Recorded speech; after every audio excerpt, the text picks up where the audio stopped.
We are on video 39. Can you believe it? Yes, 39, I believe, is the video that we are on today. Yes, 39 of Elsie Lincoln Benedict's book, How to Get Anything You Want. So we are continuing the reading of this fantastic book in 7 lessons. She goes through different ways and theories and rules and all kinds of stuff of the subconscious mind, and she has the best metaphors. I am a metaphor queen, and I love her for it too. So we finished up yesterday on rule number 12. If you missed any of the previous videos, check out the playlist on my YouTube video. If you're on Facebook, hop on over to YouTube. The link is in my profile here on Facebook and on my link tree as well. So wherever you're watching this, I hope you find your way over to YouTube because it is my jam. I earned $9.80. I think somebody thanked me or tipped me or something. So thank you if that was if you did that. Oh my God, I'm so grateful. It's my first official money of YouTube.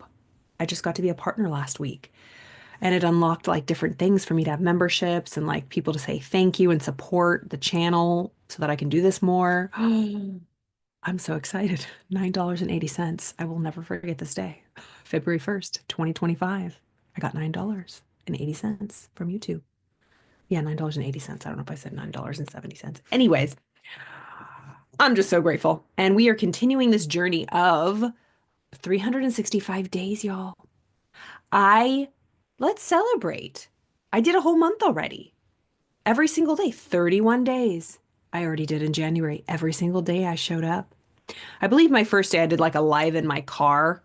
I actually don't know if it came over here on YouTube, but I said I do content every day live. So I have stuck to that, but I'm pretty sure I think I started on the second doing these videos again. But every single day, 365. Wow. Giddy up. Here we go. Some of you were with me in New York in my hotel room. I'm going to do it rain or shine. It just feels really good to be consistent and give yourself, promise yourself something and follow through on it. It really builds confidence and it just builds momentum. So, anyways, I could just go on and on, but let's continue here. All right, rule number 13. Don't be a mere wisher, be a wanter. If you expect to get things, you have got to want them hard, as she spoke about a few videos ago. Don't just be a wisher, be a wanter, and you gotta want it hard. What do you want? What do you truly, truly want? You know, I went on a hike today and there's like this old graveyard, and I did this video and I posted it here on Facebook, and I'll put it on YouTube. I should probably put it on my YouTube shorts. Um, but it's that Dr. Miles Monroe quote of him saying, the richest places in the world, the richest land in the world is not the oil fields in the Far East. It is the graveyard where are buried so many dreams and desires and unrealized hopes and plans.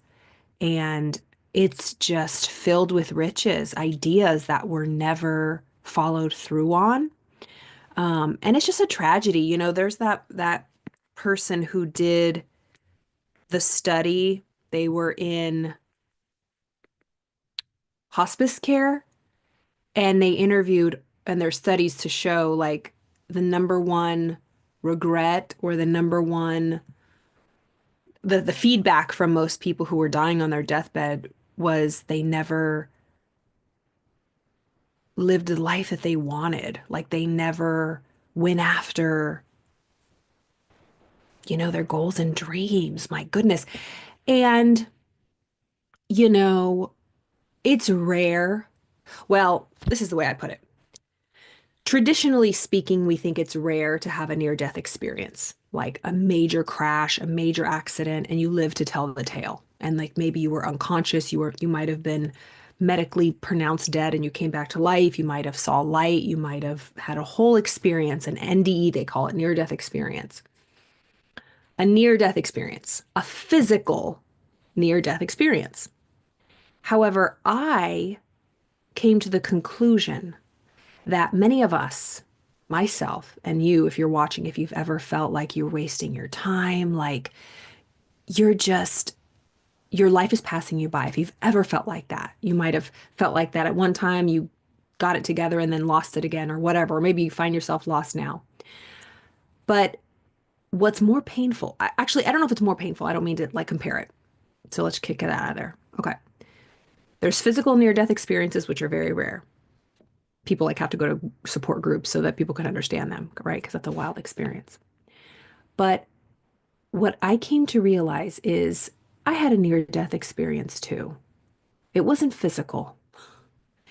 It was emotional, psychological, energetic, psychic, soul near-death experience. Like I was DOA. I was The Walking Dead. Like I almost died. I almost gave it all. I almost just, not that I was suicidal, but through that experience, like I never experienced ideation or had any thoughts or plans. However, in my darkest moments, I understood why people have those. And of course, my work in therapy and dealing with people who are dealing with those serious issues, you know, trigger warning. But when you have such pain and you have no hope and you just don't want to be here anymore. And after hearing a lot of stories, because at first when I was younger, like that stuff creeped me out. It's like, oh my God, how could somebody do that? How could somebody not want to be here anymore? But when you get older and you go through some painful experiences, you understand. It's more painful to be alive, so you think. And even when people say, oh my God, life's such a miracle, like you wake up, it's like that is like salt in the wound for people. It's like, really? Is life a miracle? Like waking up in the morning is like daggers in your heart. If you're grieving, if you're depressed, like waking up another day is so painful. And there's nothing more human than to experience something like that. Not that it's like I'm saying it's okay or like, but even, it's normal. Like there is nothing more human than going through such pain, existential pain, because no one knows what's going on here, right? Like, yeah, people, you can come to philosophical theories and through your life experience, but each individual person has to come to that conclusion to them for themselves or find a way. There is no one way. Nobody knows. Nobody knows. And if they say they do, run, right? But like we're all just trying our best to figure this out. But like there's nothing more human than, and I don't mean to laugh, but like there's nothing more human than not wanting to be here anymore. However, just don't take action on it, right? But even that statement in itself has been, from feedback I've gotten, quite healing because a lot of people have shame for having those thoughts. They're scared of it, they're afraid of it. And I say, it's okay to feel that way, just don't do anything about it, right? It's okay to have these feelings and these emotions and these thoughts, just don't act on it and talk about it. And let's explore it. Don't hide it. Don't let it grow and fester in the darkness of shame. Don't feel ashamed. Seek therapy. If you need help, reach out, message me. I'm a licensed psychotherapist, although I might not be able to serve you personally. I can give you resources and help you find them. Okay. So, that's it's a deep topic, but it's just it needs to be talked about more because there's a lot of shame, a lot of guilt when you don't feel great about life, and you can feel guilty even if you believe in God, like, oh my God, I feel so guilty. Like God gave me this amazing, gorgeous life, and I'm such an asshole for hating it all or whatever. But just know that you're human. It's it's it's a part of the experience, but seek help because you shouldn't suffer alone because it's painful. When you're depressed and you're in a dark place, man, whoo, there's always help. There's always, even if you don't have any friends or family, there's hotlines. You can text 988. You can call hotlines and just chat with someone, right? So if you're feeling, sad or whatever, just you're not alone. You really aren't. Just don't do anything permanent on because of a temporary emotion. Never do anything permanent. for a temporary emotion. And for all we know, we got to come back and live the same lessons and go through the same hell until we learn how to get through it. You know? Who knows? Anywho, what got us on that tangent? Okay. So, oh, don't be a wisher, be a wanter. If you expect to get things, you have to want them hard. This is a course of lessons in how to get what you want, not what you weakly wish you had. Wishy folks are wishy-washy, but wanters are the rulers of the earth. Ooh, so this is not a course. This book isn't called How to Get What I Weakly Wish For. It's how to get what I want, how to get what I want hard. All great men and women have been great wanters. They knew what they wanted, why they wanted it, and where they're going to go and where to go after it, and they got it. They didn't spend their time, thought, energy, money, or efforts drifting around. They took the shortest route, regardless of how rough they were, and arrived. Every great name in history is the name of someone who was first of all a great wanter, the kind of person who wants what he wants when he wants it. I used to feel guilty for that, but I don't anymore. I want what I want because I want it when I want it, and I'm going to work for it. It is my greatest pleasure to earn it, right? To earn it. As Napoleon Hill teaches us, you don't get something for nothing. There's no free lunches in life. You don't make money, you earn money for services and goods and products. Service is rendered, right? The Bob Proctor always used to say this, and because Napoleon Hill says it too, and Bob Proctor was the biggest student of Napoleon Hill. You know, money and your earnings, your bank account is a direct reflection of the service you render. So the money you have right now, if you're over the age of 18, you have a job. The money you have right now is a direct reflection of the service you render or don't render, right? It's like no matter who you are, and it's the truth, especially these days. If you have a pulse and a Wi-Fi connection, you can help somebody and get money in return for helping somebody. They would gladly pay you for helping them. Maybe it's a tutorial, maybe it's a consultation, maybe it's walking them through how to do something on Canva, maybe how to set up their Wi-Fi, maybe doing electrical jobs, electric changing lights and stuff through the house, maybe put a shingle up and offer a service or a product. Maybe you're good at making stuff or fixing stuff. It does not take that much these days to build and start a business. My goodness. Do it. Do it. All right. Every great name in history is the name of someone who was, first of all, a great wanter, the kind of person who wants what he wants when he wants it. But every failure has been a wisher. Rule number 14, be definite in your wants and dismiss all that are not definite.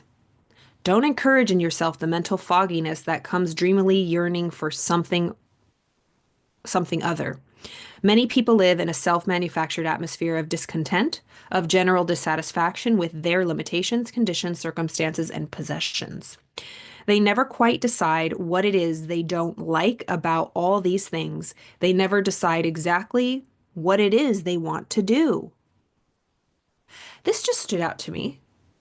Many people live in a self-manufactured atmosphere of discontent, of general dissatisfaction with their limitations, conditions, circumstances, and possessions.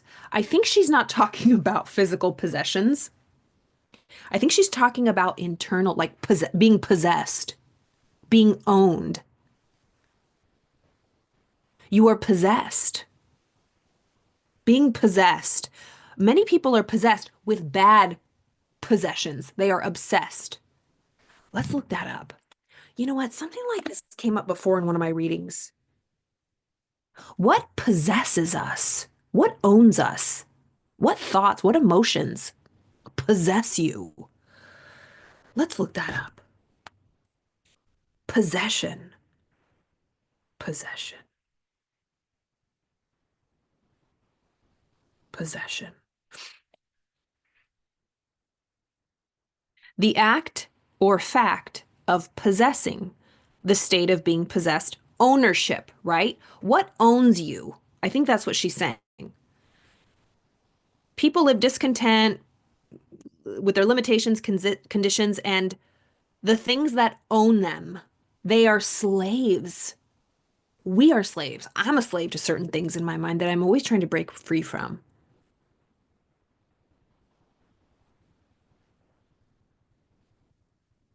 Mm, yeah. Domination, obsession by a feeling, an idea, the feeling or idea itself. Let's look at the thesaurus, synonyms. Custody, dominion, hold. What has dominion over you? What has a hold over you? What's occupying you? What? Ooh, that's intense. Can you feel that? Like, you know how we say, like, they're possessed. They're possessed by the demon. They need an exorcism. Like, we all do. What possesses you? What just has you by the throat? Is it fear? Is it worry? Is it fear of criticism? Is it putting yourself out there? Is it other people's voices in your head? Is it your parents? Is it your friends? Is it your partner? Like, what are your possessions? Who is possessing you? What is possessing you? What's owning you? Right? We talked a few sessions ago about like, we talk about how, oh, they're their B word. Like you're someone's bitch, right? Or what a tool. Like when it comes to us, ourselves, and our lives, we are a little B word to our thoughts, to our fears, to our worries. We're a tool. It is using us as a tool. We are being used and we don't even know it. Like when we are not aware of what's really going on, what's really running the show, our subconscious mind, most of us are unconscious, incompetence. Like it's incredible. So people never quite decide what it is that they want because they are just in this self-manufactured hot box in themselves, discontent, limitations, conditions, and possessions, being possessed. Excuse me, that was a hiccup. They never quite decide what it is that they don't like about these things. They never decide exactly what it is that they want. They only feel that something is wrong, that the machinery is out of order, but make almost no attempt to find out where the trouble lies. Two friends of mine illustrate the difference. I want to go back, hold on, to number 13. Like, don't be a mere wisher, be a wanter. Go all in, want it hard. I was just reading something of like, oh, I think I shared it. Like, God, Jay Glazer. He is a sports commentator. I think he used to be for like Fox Sports, and he talks openly about his struggles with mental health. And he has like debilitating depression, like clinical depression, like suicidal almost every day. You can watch his story. It's fascinating. But he calls it the gray. Some days it's heavier and thicker and it weighs on him like heavy in his chest. It's just this deep sadness and darkness. But every day he fights the gray. He fights the gray every day. And he's just open about it. And he does everything. He goes to therapy, he does all this stuff, but the gray is there. And you know how some people have physical handicaps? Like they are missing a limb, they can't walk, they are paralyzed from like the legs down, right? They're in a wheelchair, they're bound to a wheelchair. Like they have physical disabilities. Make no mistake, many people, most people have emotional, psychological disabilities, but it's not as obvious and we take it as normal. And we never question it. Psychological, emotional disabilities. And I was thinking some things like, for example, some people aren't good athletes. Just physically, they're just not gifted with being good athletes. They're not a good runner. They're not agile. They don't have coordination, but some people do. But there's all kinds of athletes, say on a baseball team. Some baseball players are very agile, very coordinated, and other baseball players are not, but they have to work harder at it. They just have to work harder at it to do the same as the person that is just effortless for. I feel that way myself. Like people who can be in a good mood, I don't know. Again, I don't know. But I feel like it's for me, and I've embraced this. It's a full-time job for me to stay in the present moment. It's a full, not that I'm in the present moment all the time. Yeah, right. But like, it's a full-time job for me to stay sane. I hope that doesn't sound crazy, but like, I'm hyper aware. My mind is very busy. And it used to be so painful. Like I used to drink to shut it off because it was so active and like overthinking and ruminating and anxiety. And right. It's like that was my disability, anxiety. Like my mind always going, worrying, hypervigilant, like a, heightened fight or flight state all the time, hypervigilance. And thank God I'm sober now.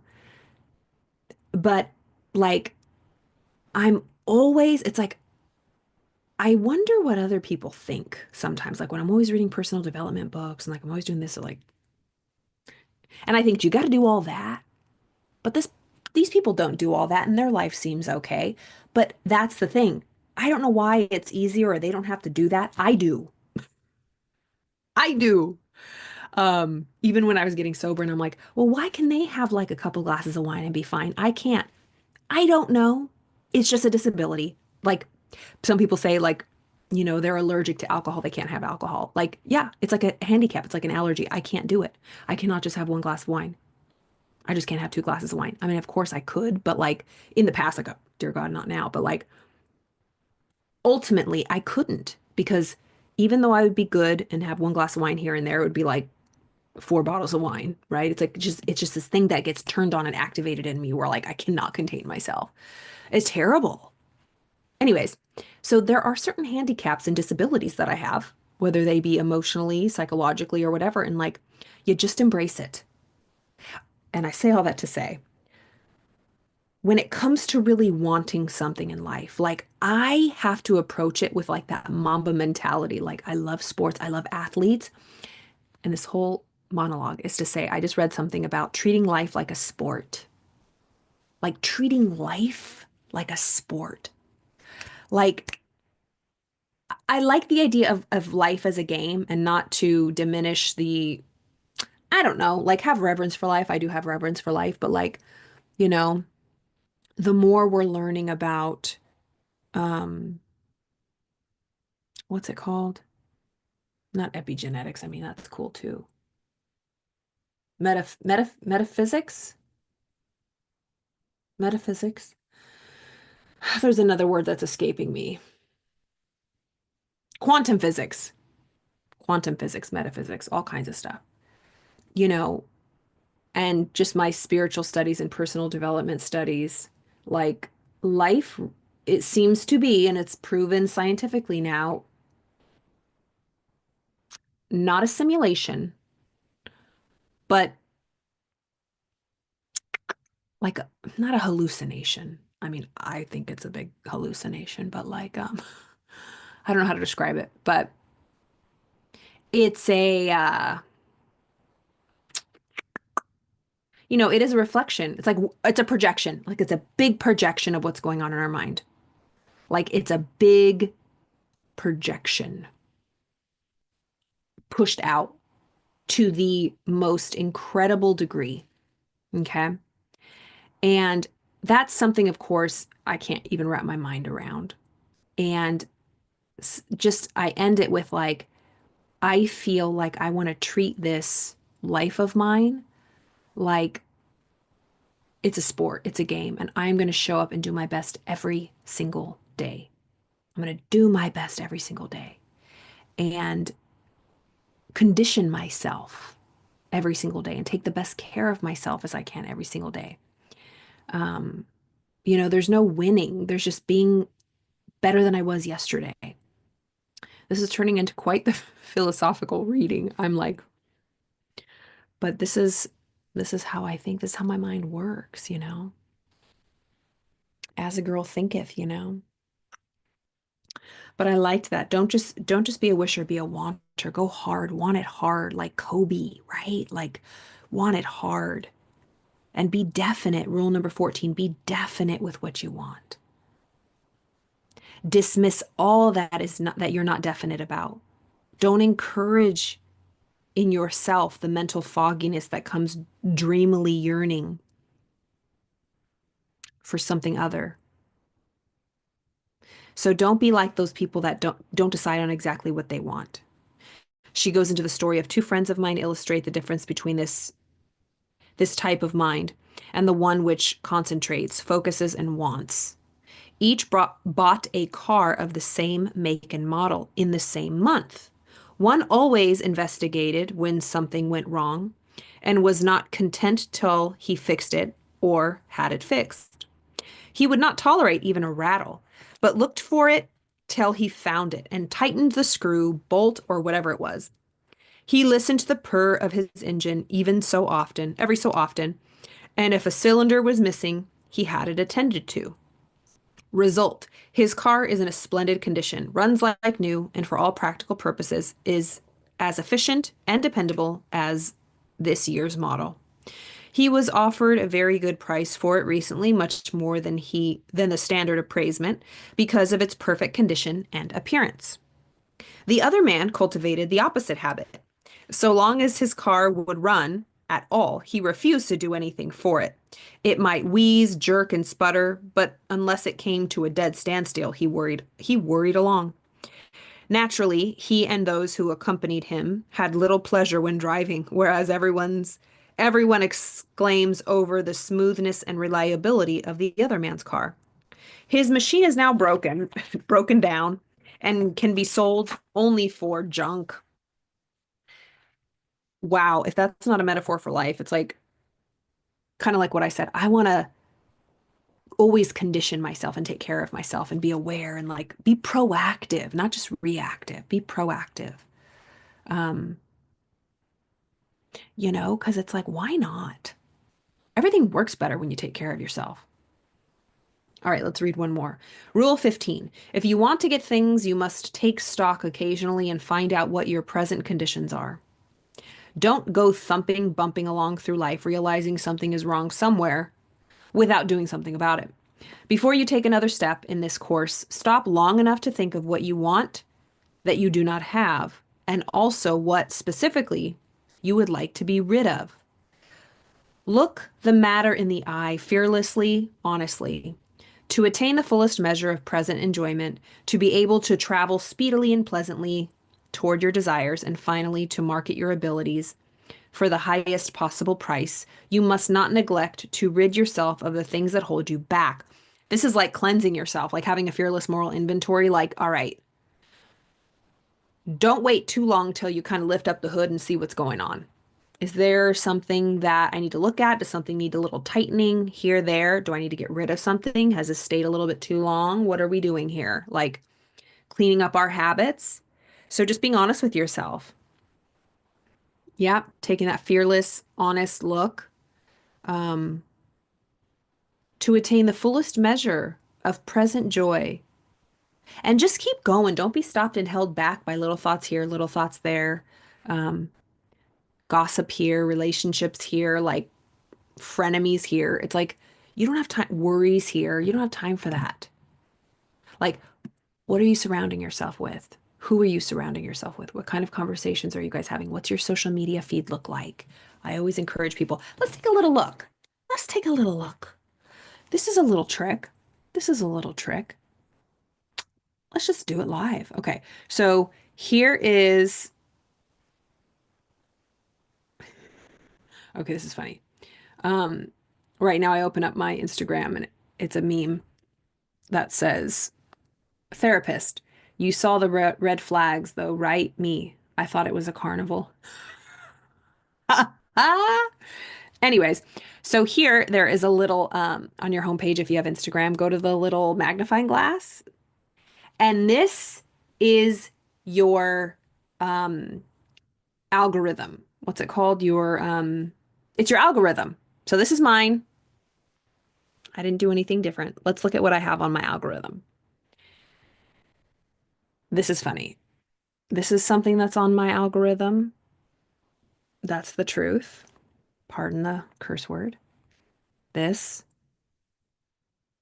So just this is all that's on my search feed.